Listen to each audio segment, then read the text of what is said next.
함께 나눌 말씀의 제목은 하지 말라는 세 가지입니다. 최근 한국 드라마 중 세계적으로 큰 감동을 준 드라마가 있습니다. 그 제목이 뭐냐? 이상한 변호사 우영우입니다.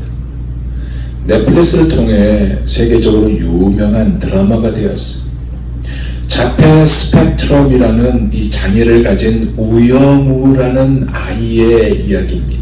성장해서 사회적으로 적응해가는 법정 휴먼 드라마로 감각이 예민해서 종종 불안해하고 몸을 자유롭게 다루지 못해 걷기, 뛰기, 신발끈 묶기, 회전문 통과 등등에 서툴지만 편견에 익숙한 우리가 더 열등한 존재라는 사실을 알게 하는 드라마입니다. 오늘 본문도 심각한 부상이나 정신적이든 만성질환에 시달리는 아이를 키우는 부모라면 공감이 가는 내용입니다. 본문에 등장하는 이 아이는 자신과 타인에게 위험한 존재이다 보니까 괴롭고 엄혹한 현실 세계의 고통 중에 하나다라고 볼 수 있습니다. 즉 지난주에 우리가 나눴던 말씀과 너무나 대조적이다 이거예요. 산 위에서 찬란한 광경이 펼쳐졌지만 산 아래서는 지상의 비참한 광경, 고통 그 자체입니다. 먼저 오늘 본문의 내용은 이래요. 간질, 마태는 간질로 표현했지만 마가는 귀신이 들렀다고 했습니다. 여하튼 간질에 시달린 아이의 아버지가요, 예수님께 와서 무릎을 꿇고 자초지종 이야기하는 것부터 시작됩니다.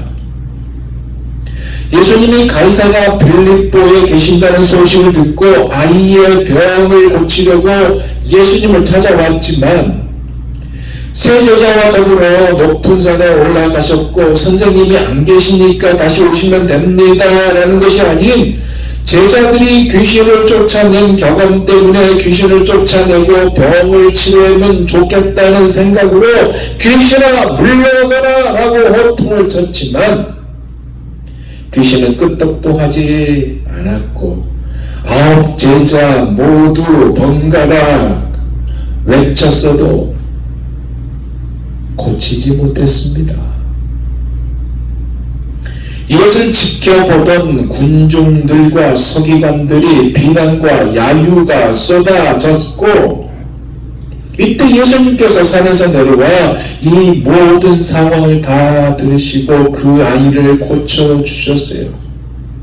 그리고 군중도 떠나간 다음에 조용히 제자들이 예수님께 우리는 어찌하여 쫓아내지 못하였습니까? 라고 물으니까 예수님께서 너희에게 믿음이 적은 영고라고, 너희가 만약 믿음이 한 겨자씨만큼만 있었으면 이 산을 명하여 여기서 저기로 옮기라 하여도 옮길 것이요 너희가 못할 것이 없을 것이다. 너희에게 믿음이 없어서 그 병자를 치료하지 못했다라고 말씀을 하신 것이 오늘 본문의 내용입니다. 한마디로 뭐예요? 믿음이 없어서, 믿음이 적었기 때문에 겨자씨와 산이라는 예를 들어서 믿음의 능력을 설명하여 주신 것입니다. 겨자씨는 아주 작은 씨앗 아닙니까? 하지만 그 안에는 생명이 있기 때문에 나중에는 3m 내지 4m의 큰 나무가 되는 것처럼 믿음은 산을 옮길 수 있다는 것입니다. 오늘 본문이요, 우리에게 주는 교훈이 있어요. 그것이 뭐냐? 하지 말라는 세 가지의 교훈이 있습니다. 이것을 오늘 나누면서 함께 은혜를 받고자 합니다. 첫째는요, 주님이 가르쳐 주신 것을 잊어버리지 말라는 것입니다. 이 말의 의미는 주님이 여러분의 삶에 당신의 성품과 능력을 드러내셨던 특별한 시간과 장소를 떠올리면서 주님이 누구시며 주님은 무엇을 하실 수 있는지 계속 상기시켜주는 인생의 표지판으로 삼으라는 것입니다. 사실 제자들은요, 예수님에게 능력을 받아 복음을 전할 때 악령들이 떠나는 것을 경험했습니다. 이 경험 때문에 귀신에 사로잡힌 자, 간질 환자가 찾아왔을 때, 아이의 부모가 아이를 데려왔을 때 자신감이 있었겠지만 정작 고치지 못하고 비난만 받았고, 바로 이때 산에서 내려온 예수님에게 아이 부모가 이 말을 했던 거 아닙니까? 16절 보세요. 내가 주의 제자들에게 데리고 왔으나 능히 고치지 못하더이다. 여러분, 예수님은 많은 군중이 둘러싸고 있는 이 상황에서 이 말을 들었습니다. 그럼 이 군중은 어떤 군중일까요? 이 군중은요, 극심한 육체적, 정신적, 영적 고통을 당하고 있는 이 아들을 둔 한 남자로 인하여 생긴 군중이고요, 제자들의 실패로 생긴 군중이며, 간절로 인하여 시달린 이 아이로 생긴 군중입니다. 나가는 이 아이의 상황을 귀신에 사로잡혔다고 말하고 마태는 간질로 묘사했는데, 이 둘을 같이 보는 견해가 있습니다. 뭐냐? 이 간질이라는 이 단어가요, 헬라어로 셀레이조마인데, 셀레이조마에서 셀레이조는 눈, 즉 다리라는 의미를 가지고 있습니다. 그러니까 다리 뜨면 발광한다는 상황을 그 당시에서 생각했던 거예요. 그렇게 봤어요. 이 단어가 영어로는 lunatic, 즉 미치광이입니다. 왜요? 왜 그럴까요? 통제가 되지 않기 때문에 그렇습니다. 저는 이 경험을 해본 적이 있습니다. 오래전에요, 퀸즈에 있는 어느 교회에서 일부 예배 설교를 할 때가 있었습니다. 설교를 하고 있는데 어떤 자매가 간질 환자였던 것 같아요. 그 자매가 입에 거품을 물고 쏟아내고 앞에 나와서 넘어지는 거예요. 그러면서 하체 옷까지 막 벗어 제끼는 겁니다. 순간 저는 당황했어요. 그리고 누워있는 자매에게 제 상의를 벗어서 덮어주고, 그 자매가 가만히 있으니까 그때 자매 부모와 성도 몇 분이 자매를 데리고 다른 방으로 갔던 기억이 있습니다. 그 모습이요, 마치 루나틱 미치광이 같았어요. 마태는 이 소년의 상태로 15절에요. 그가 간질로 심히 고생하여 자주 불에도 넘어지며 물에도 넘어진다라고 하고 있습니다. 이런 아이를 둔 부모가 예수님에게 찾아왔는데 예수님은 안 계시고 9명의 제자가 고치려고 했지만 고치지 못함으로 많은 군중들이 모였고, 심지어 서기관들이 그들과 더불어 변론하고 있었다는 것입니다. 여러분, 좋은 말로 변론이지 예수도 욕하고 제자들도 욕하고 바로 이러한 일들을 한 것입니다. 그러냐, 이 아버지는 어떻겠어요? 절망으로 상심으로 가득했었을 것이고 군중의 흥분에 아이의 반기는 더 심하게 했지 않았을까요? 이때 예수님이 오시니까 달려가 무릎을 꿇고 요청을 했는데 예수님의 반응이요, 17절에 보니까 약간 짜증이 담긴 반응처럼 보여요. 볼까요? 믿음이 없고 패역한 세대여, 내가 얼마나 너희와 함께 있으며 얼마나 너희에게 참으리요. 믿음이 없고 패역한 세대라는 이 말을 쓰고 있어요. 여러분, 이 말의 의미는요, 헬라어로 디아스트람멘의 게네아라는 이 단어인데 무슨 의미냐면 진리를 바로 깨닫지 못한 자들의 그 혈통을 포함한 동시대 모든 사람들을 가리켜 패역한 세대라고 씁니다.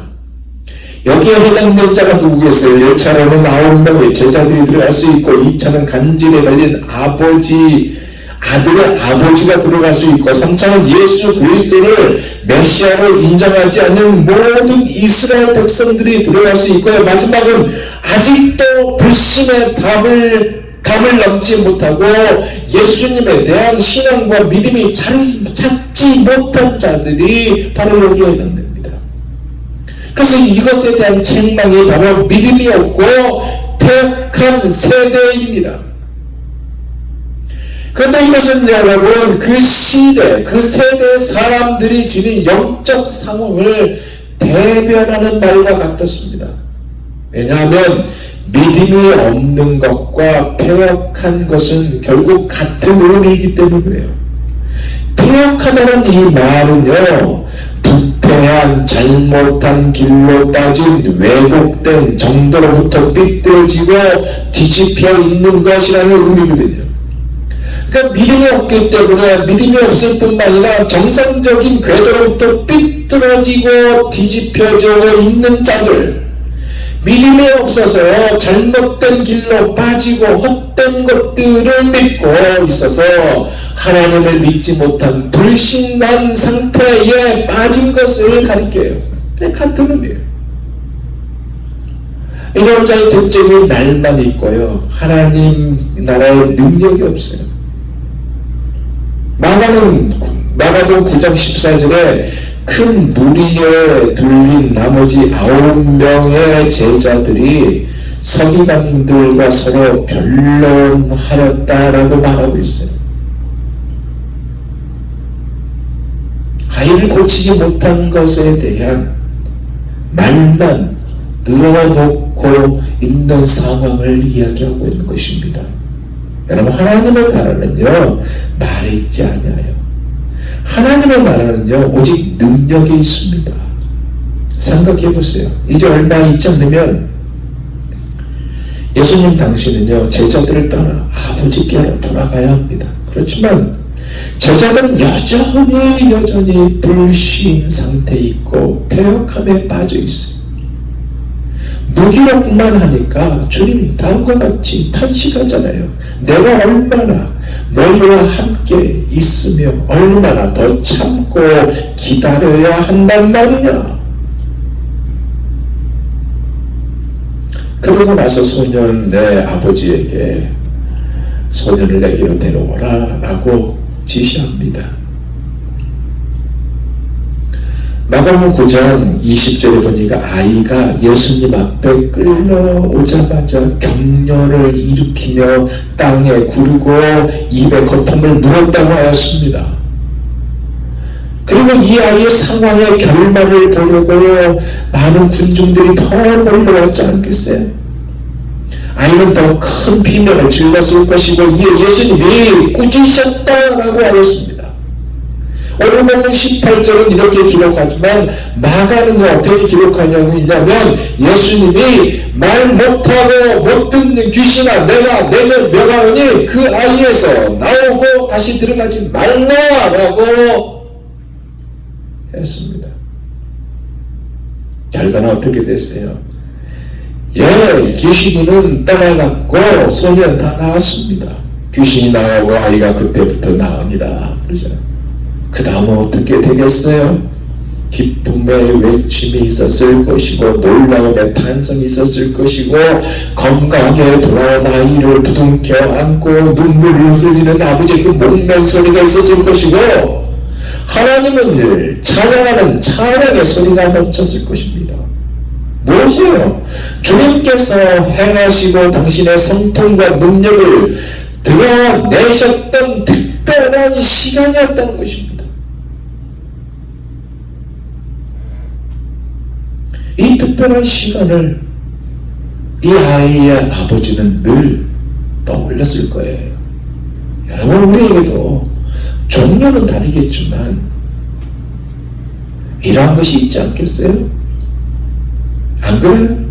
이 특별한 시간을 통해 하나님이 누구시며 하나님은 무엇을 하실 수 있는 분인지 계속 상기하며 우리의 인생 표지판으로 삼아야 한다는 것.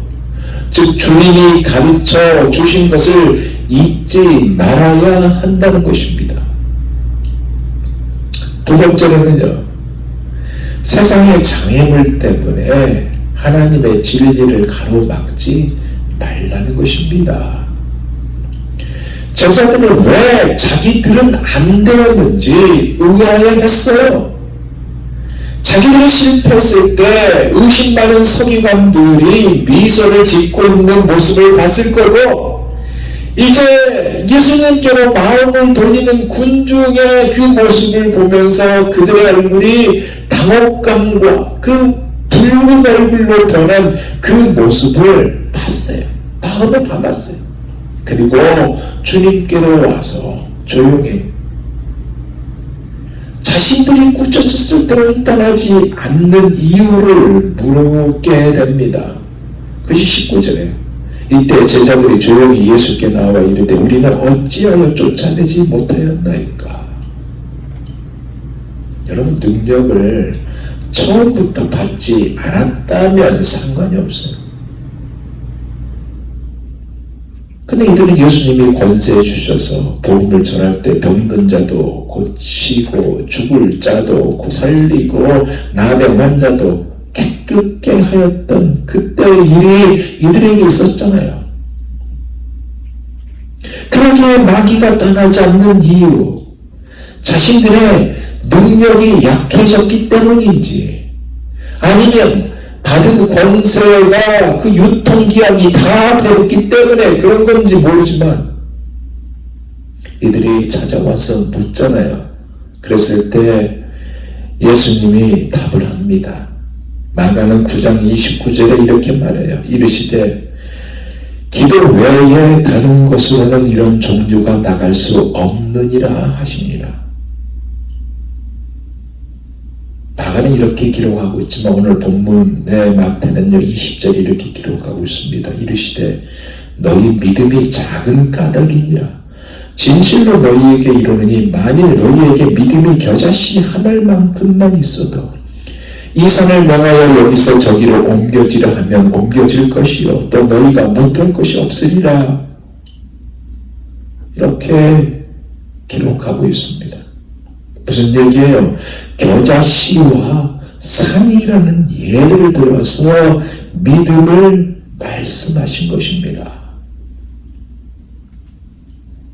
여러분, 겨자씨는 아주 작은 씨앗이에요. 안 그래요? 그렇다고 이 씨가 죽었습니까? 죽은 것이 아니라 그 안에 생명이 있잖아요. 이 생명이요 결국 어떻게 해요? 3m나 4m 되는 큰 나무가 되게 하잖아요. 이것처럼 믿음은 산을 옮기는 결과를 만든다는 것이에요. 왜요? 이 믿음을 가진 자가 참 믿음을 가진 자인데, 살아있는 믿음을 가진 자인데, 예수님의 말씀에 순종함으로 산과 같은 어려운 문제가 해결받는 것을 보게 하기 때문에 그래요.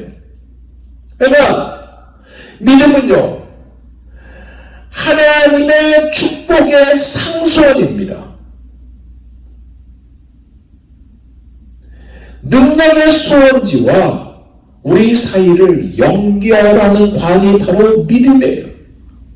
그래서 이 관이 튼튼하고 막히지 아니하면 하나님의 무한한 능력과 축복이 우리에게 쏟아져요.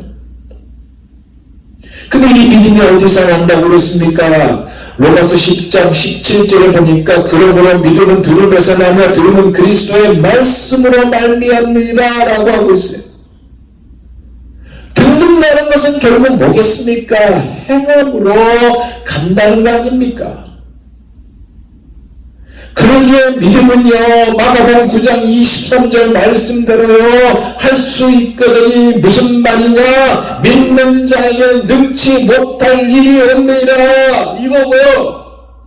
빌립보서 3장 13절에 내게 능력 주신 자 안에서 내가 모든 것을 할 수 있느니라 이것이며, 누가복음 1장 37절에 대저 하나님의 모든 모든 말씀은 능치 못하심이 없느니라 이것이고요. 마가복음 10장 17절에 사람으로는 할 수 없으되 하나님으로는 다 하실 수 있느니라 이것입니다. 아멘. 믿음으로 산을 옮긴 자들에 대한 이야기가 히브리서에 나오는데 히브리서에 이렇게 소개하잖아요. 믿음으로 에녹은 죽지 않고 하늘에 올라갔고 믿음으로 노아는 방주를 만들어서 모든 세상 사람들이 다 홍수 때문에 죽을 때 자기와 가족은 구원함을 받았으며 믿음으로 아브라함은 백세의 아들을 낳았고 믿음으로 모세는 홍해를 육지같이 건넜으며 믿음으로 여리고성을 무너뜨렸고 믿음으로 기생 라합은 여리고성이 멸망당할 때 가족들과 함께 생명을 구하게 되었다. 이렇게 기록하고 있습니다. 그러기에 주님이여 요한복음 14장 12절에 이렇게 말씀하고 있습니다. 내가 진실로 진실로 너희에게 이르노니 나를 믿는 자는 나의 하는 일을 저도 할 것이요. 이것이요 여러분 기도와 함께 움직여요. 그 이유가 오늘 본문 21절에 나오네요. 21절 보세요. 뭐라고 됐습니까? 없음이라고 되어 있네요. 아니 없음인데 왜 이것이 이유일까요? 각주를 보니까요 이렇게 기록되어 있어요. 어떤 사본의 21절 기도와 금식이 아니면 이런 주가 나가지 아니하니라 라고 그 이유를 설명하고 있습니다. 여러분 사실 제자들은요 기도하지 않고 있었어요. 그렇지만 예수님과 세 제자들이 산에 올라간 이유가 뭡니까? 기도하기 위해서였어요. 그런데 남은 9명의 제자들은 기도하지 않았어요. 어쩌면 벌어둔 것에 대한 불평을 하였을 것이고 예수님에 대한 신뢰가 약해져 있었습니다. 왜 약해져 있었을까요? 예수님이 예루살렘에 입성하셨을 때 예루살렘에 입성하잖아요. 그 입성하실 때 이제 결국 이스라엘의 회복은 시작될 것이고 자기들도 임시정부의 한 자리 아니 정권이 바뀌면 한 자리를 할 것이라는 기대가 있었지만 베드로의 신앙 고백 이후에 예수님의 십자가 얘기를 했잖아요. 그러니까 십자가 얘기를 하지 않나 죽으시고 4일 만에 살아나실 것에 대한 뜬구름 같은 얘기를 하지 않나 이것에 대한 의심이 있었습니다. 특히 십자가의 형벌을 누구보다 잘 알고 있기 때문에 현실과 동떨어진 이야기라고 느껴 마음에 와닿지 않았을 것입니다. 그리고 염려했을 거예요. 그러냐 아무리 한때 능력을 행했어도 기도하지 않았기에 능력이 상실되고 말았고 너희가 병자를 고치지 못한 것은 기도하지 않았기 때문이라고 지적한 것입니다. 그러니까 여러분요 기도하지 않으면요 믿음이 떨어지고요 기도하지 않으면 능력도 떨어집니다. 그러면 어떻게 하면 이것을 잘 간직할 수 있을까요? 기도해요. 기도. 왜냐 믿음이 하나님의 축복을 나누는 날라주는 나누는 관이라면 기도는 그 관에 붙어있는 수도꼭지이기 때문에 그래요. 믿음의 관에 붙어있는 수도꼭지에 딱 틀 때 은혜의 물이 응답의 물이 콸콸콸 쏟아지는 거예요. 저 믿음으로 기도하면 하나님의 능력을 체험하게 되고 지혜도 주신다는 얘기입니다. 1983년에 시작되어 지금까지 열리고 있는 농구 대잔치가 있죠. 한국에. 만년 준우승이란 딱지를 가지고 있는 팀이 있습니다. 항상 준우승이에요. 그 팀이 어떤 팀이냐? SK 여자 농구팀입니다. SKC 같아. SKC 여자 농구팀. 이 팀은 늘 삼성생명과 결승에 붙을 때 늘 졌습니다. 우승한 적이 없었어요. 그런데 1997년에 우승을 했습니다. 이 우승 뒤에 뭐가 있냐? 믿음이 담긴 기도가 있었습니다. 원래는 이 농구팀이 삼성생명보다 약간 열세라는 평가를 했어요. 이것도 거의 했어요. 매년마다 했습니다. 그런데 언론의 예상을 뒤엎고 유영주, 김주인, 정성민, 이효진, 강현옥 이 5명의 낭자군이요 40분 동안 톱니바퀴처럼 일사불란한 팀워크로 완성을 했습니다. 이날 뛴 5명의 선수가 모두 다 진명교회 교인이래요. 승리와 확정되는 순간 누가 먼저 할 것 없이 코트에 엎드려 하나님께 감사 기도를 올렸습니다. 팀 창단 이후 21년 만에 처음으로 농구 대잔치 우승을 차지한 것입니다. 그중 한 선수가 이런 고백을 했습니다.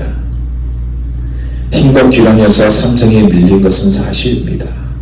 그런데 우리는 경기에 앞서 하나님께 이 기도를 했습니다. 하나님, 저희는 최선을 다할 것입니다.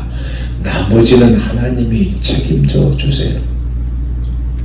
믿음이 담긴 기도를 했어요. 마지막 한 경기가요, 삼성과의 2승 2패의 상황에서 마지막 한 경기였습니다. 근데 시작하기 전에 이들이 손을 잡고 이 찬송을 불렀대요. 내 영혼이 은총이 주한 재지 먹고 보니 슬픔 많은 이 세상도 천국으로 화도다.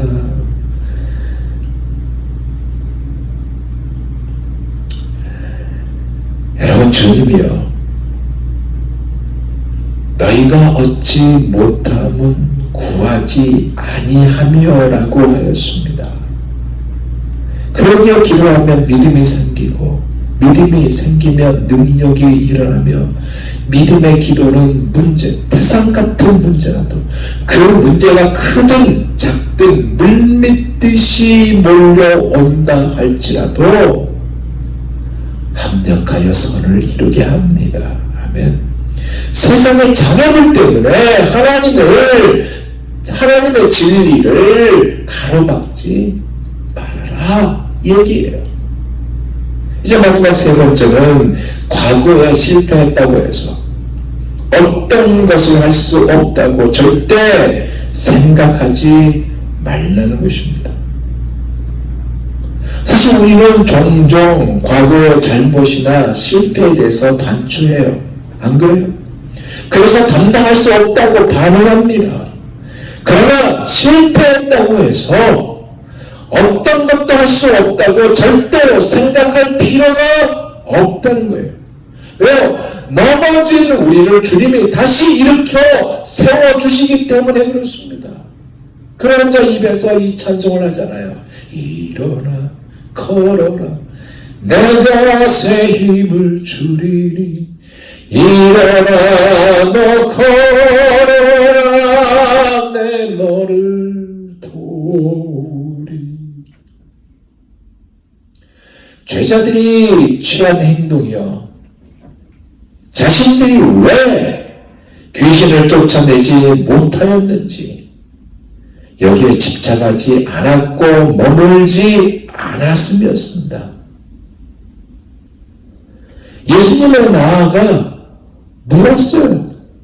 그리고 실패를 동력 삼아 그리스도와 더 깊은 관계를 맺었으며 믿음의 삶을 더 잘 이해하는 자리에 서게 되었습니다. 주님께서 원하는 자리가 바로 이 자리예요. 사랑하는 여러분, 우리도 이 자리에 서기를 원합니다. 그래서 과거에 실패했다고 해서 어떤 것을 할 수 없다고 절대로 생각하지 않기를 원합니다. 이러한 세 가지를 가슴에 품고 이번 한 주간 승리할 수 있는 저와 여러분이 다 되시기를 예수 그리스도의 이름으로 축원드립니다. 기도하겠습니다.